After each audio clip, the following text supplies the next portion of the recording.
اور اللہ کی ناراضگی سے بچنے کے لیے، گناہوں سے بچنے کے لیے اللہ کا خوف دل میں ہونا چاہیے۔ یہ دونوں چیزیں بڑی ضروری ہیں۔ اللہ ہمیں یہ دونوں نعمتیں عطا فرما دے۔ ہمارے اکابر ان نعمتوں کی وجہ سے پوری زندگی عبادت میں مصروف رہتے تھے۔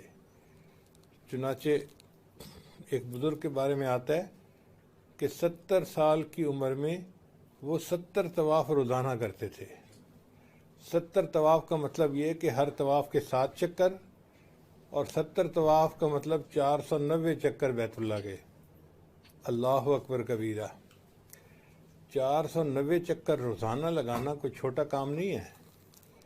ایک دفعہ ہم عمرے پر گئے تو میں نے اپنے بچوں کو تھوڑا ترغیب دی کہ بھائی ہم 10-15 دن یہاں ہیں، تو آپ لوگ کوشش کریں کہ ان 15 دنوں میں 100 مرتبہ طواف مکمل کر کے جائیں۔ تو بچوں نے نیت کر لی۔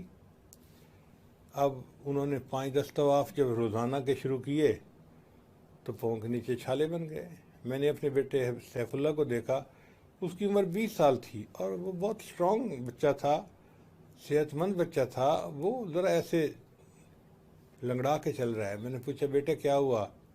ابو جی آج میں نے 10 طواف مکمل کیے تو پاؤں کے اندر چھالے بن گئے ہیں۔ تھوڑی دیر بعد میں گھر آیا تو میں نے گھر میں دیکھا کہ میری بیٹی جو ہے وہ اس سے بھی 2 سال چھوٹی ہے، اس کی عمر 18 سال تھی۔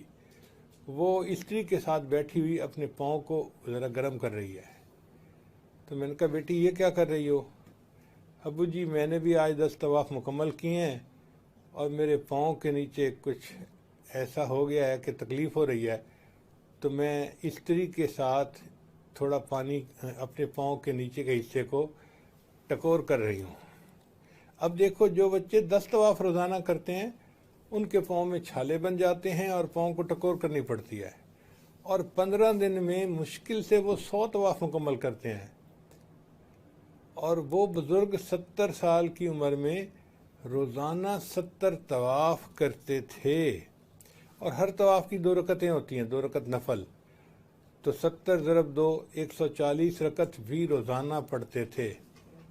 اب بتائیں ہم اگر 10 رکعت پڑھ لیں نا کسی دن تو گھٹنے تھک جاتے ہیں۔ تراویح میں 20 رکعت پڑھنی مشکل ہو جاتی ہیں تراویح،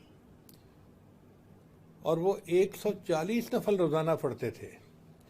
ہم سمجھتے ہیں ہم تو بہت کرتے ہیں، نہیں بہت نہیں کرتے، کرنے والے بہت کچھ کر گئے۔